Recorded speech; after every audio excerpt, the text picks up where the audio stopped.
नमस्कार, आपण पाहताय सांगली न्यूज. आमदार सुहास बाबरांना पाठबळ, शिवसेना रोखणाऱ्यांना इंजेक्शन देणार. मंत्री उदय सामंतांचा मित्रपक्षाला इशारा. विटा येथील पंचफुला मंगल कार्यालयात झालेल्या शिवसेना पदाधिकारी आढावा बैठकीत राज्याचे उद्योगमंत्री उदय सामंत यांनी मित्रपक्षाला थेट इशारा दिला आहे. शिवसेना पक्षाची वाढ रोखण्याचा किंवा स्थानिक पदाधिकाऱ्यांना अडवण्याचा प्रयत्न झाल्यास त्याचे परिणाम भोगावे लागतील असा स्पष्ट संदेश त्यांनी यावेळी दिला. बैठकीस जत, तासगाव, आटपाडी, पलूस, कडेगाव, सांगली व मिरज परिसरातील शिवसैनिक मोठ्या संख्येने उपस्थित होते. यावेळी बोलताना मंत्री सामंत यांनी महायुतीतील सर्व घटक पक्षांनी समन्वयाने काम करण्याचे आवाहन केले. कोणत्याही प्रशासकीय यंत्रणेवर दबाव टाकून शिवसेनेच्या कामात अडथळे आणण्याचा प्रयत्न करू नये असाही सल्ला त्यांनी मित्रपक्षाला दिला. दरम्यान सुहास बाबर यांच्या कामाचे कौतुक करताना त्यांनी मतदारसंघाच्या विकासासाठी राज्य सरकार पूर्ण ताकदीने त्यांच्या पाठीशी उभे राहील अशी ग्वाही दिली. तसेच उपमुख्यमंत्री एकनाथ शिंदे यांच्या नेतृत्वाखाली सांगली जिल्ह्यात शिवसेना वाढवण्यासाठी आवश्यक ती सर्व मदत केली जाईल असेही मंत्री यांनी स्पष्ट केले. पाहूया मंत्री उदय सामंत नेमके काय म्हणाले. कोल्हापूर रत्नागिरी रोड अतिशय चांगला झालेला आहे. त्याच्यामुळे रेल्वेनं न जाता जास्तीत जास्त वेळा या मार्गे जाता येईल का याचा माझा प्रयत्न राहील. आणि त्याच्यासाठी प्रशासनातील लोक, मगाशी भैयाजी सांगितलं त्याचा जिल्ह्यासाठी मी उल्लेख करतो, प्रशासकीय लोक नाहक आपल्या लोकांना जर त्रास देत असतील, नाहक आपल्या लोकांना कचऱ्यात पकडण्याचा प्रयत्न करत असतील, नाहक शिवसेना वाढवण्यापासून रोखत असतील तर त्याचं देखील चांगलं इंजेक्शन माझ्याकडे आहे. तुम्ही त्याची अजिबात चिंता करू नका. पहिल्यांदा समजावून सांगू, नंतर कोकणात लागली आहे. माझ्यातली आक्रमकता कोणी बघितलेली नाही. त्याच्यामुळे या जिल्ह्याला पॉलिटिकली जेवढी ताकद द्यायची आहे तेवढी ताकद देण्याच्या दृष्टीनं शिंदे साहेबांच्या नेतृत्वाखाली आम्ही सगळेच मंत्री काम करू. एवढाच शब्द पदाधिकाऱ्यांना काय बोलतोय याच्याकडे बघण्याची अजिबात आवश्यकता नाही.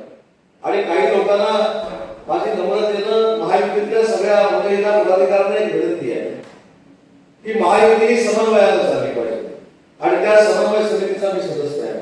मग कुठच्याही मतदारसंघामध्ये असू दे, सुहासभाईच्या मतदारसंघामध्ये असू दे, अन्य कोणाच्या मतदारसंघामध्ये असू दे, जगच्या मतदारसंघामध्ये असू दे, त्या जिल्ह्यातल्या कुठच्याही मतदारसंघामध्ये असू दे, असं जर कोणाला वाटत असेल की कोण तिथं हस्तक्षेप मिळून करू शकत नाही तर त्यांचा खुला विचार आहे. त्याच्यामुळे समन्वयानं आपण जर काम केलं, समन्वयानं आपण सगळ्यांनी एकत्र पुढे गेलो तर महायुतीला कोणालाही विनंती करावी लागणार नाही की तुम्ही मतदान आम्हाला करा. आम्ही सगळी लोक एकनाथ शिंदे साहेबांच्या नेतृत्वाखाली काम करतो. आम्हाला फक्त आदेश मान्य आहे.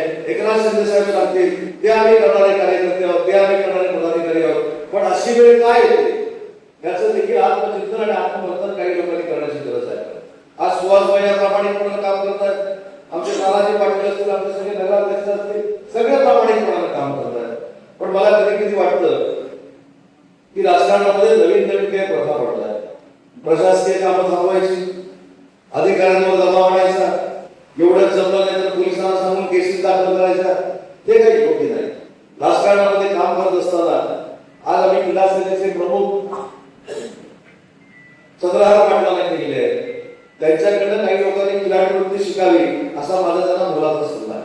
कारण राजकारण हे खिलाडी वृत्तीचं असलं पाहिजे. राजकारणामध्ये ठीक आहे, पराभव झाला, जिंकलो तर त्याचे परिणाम काय होतात, वाईट होतात, चांगले होतात, हे सगळं आता सुहासभाई यांनी आपल्याला सांगितलं. पण जसं जिंकल्यानंतर त्याला आपण काय म्हणतो, आपण एका गर्वामध्ये जातो, मोठेपणामध्ये जातो. हे जाण्यापेक्षा आपण सर्वसामान्य लोकांमध्ये निवडून आलोय, सर्वसामान्य लोकांचा प्रतिनिधी आहे, ही जर भावना आपल्या सगळ्यांमध्ये असेल, समोरच्यामध्ये असेल, आमच्यामध्ये असेल तर कधीही कटुता याच्यावर येणार नाही. आज मी एसआयआरचा बीएलचा इथं आढावा दिला. खरं तर मला इथे येऊन काय तुम्हाला मार्गदर्शन करण्याची आवश्यकताच नव्हती. परंतु माझ्यावर जबाबदारी दिली आहे की प्रत्येक विधानसभा मतदारसंघामध्ये जाऊन बीएलचा आढावा घ्यावा. आणि म्हणून फक्त तुम्हाला तयार करायला इथं आलो. कारण तुमचं काम बीएलचं 100% नाही तर जवळजवळ 170% पूर्ण आहे. हे बघितल्यानंतर ऐकल्यानंतर एक शिवसैनिक म्हणून आपण साहेबांचा विचार कशा पद्धतीने लोकांपर्यंत पोहोचवत आहे याची देखील माझ्यासारख्या कार्यकर्त्याला कल्पना आहे. आणि म्हणून कार्यकर्त्यांची ताकद, कार्यकर्त्यांचा आशीर्वाद आणि असे नेते की जे माझं अस्तित्व हे समोरच्यांमुळे आहे.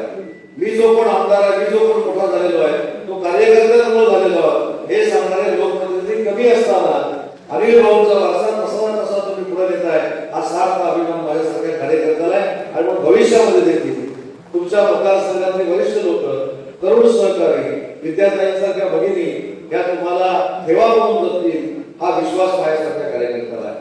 आणि म्हणून कार्यकर्त्यांना देखील मला एक विनंती करायची आहे. उद्योग विभागाचं पाणी योजनेचं सुवास भैया तुम्ही सांगितलं, उद्या तुम्ही अधिवेशनाला यायच्या अगोदर त्याचं कारवाई झाली आहे. तुम्ही अजिबात चिंता करू नका.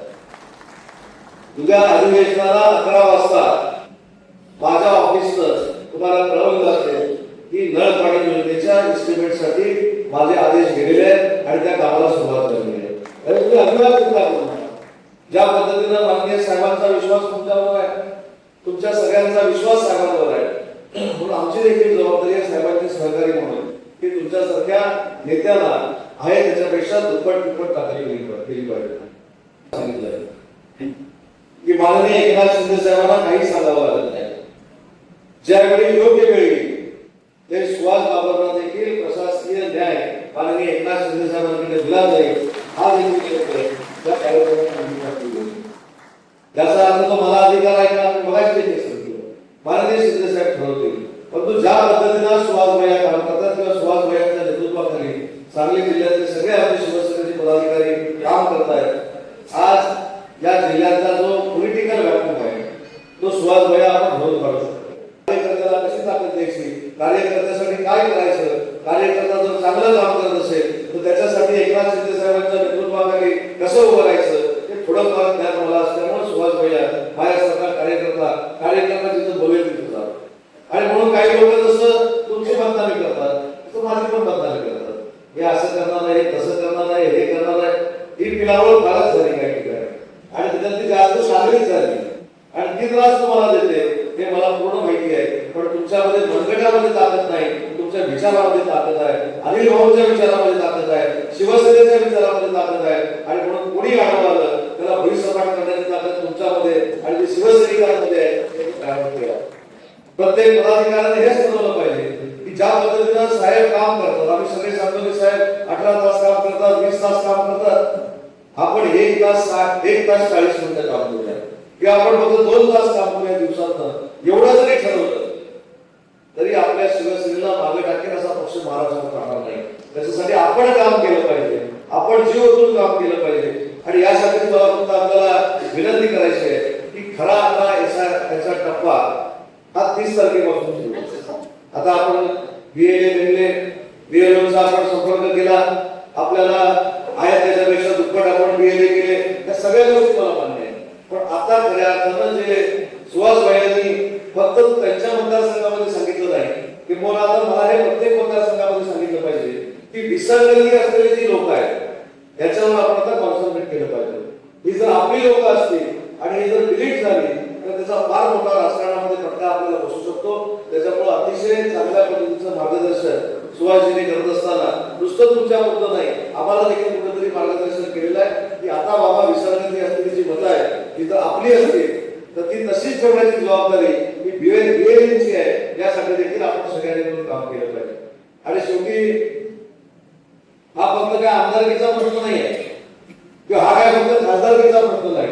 भविष्यामध्ये 30 वर्षात येणाऱ्या ग्रामपंचायत, पंचायत समिती, जिल्हा परिषद या सगळ्या निवडणुकांवर याचा परिणाम होणार आहे. त्याच्यामुळे सगळ्या पदाधिकाऱ्यांना मला विनंती करायची आहे की अतिशय लक्ष देऊन डोळ्यात तेल घालून हे पुढचं काम आपण करणं गरजेचं आहे आणि ते काम आपण अतिशय चांगल्या पद्धतीने करावं एवढीच विनंती या बैठकीच्या निमित्तानं मी आपल्याला करतो. सांगली न्यूजसाठी विद्याधर कुलकर्णी, विटा.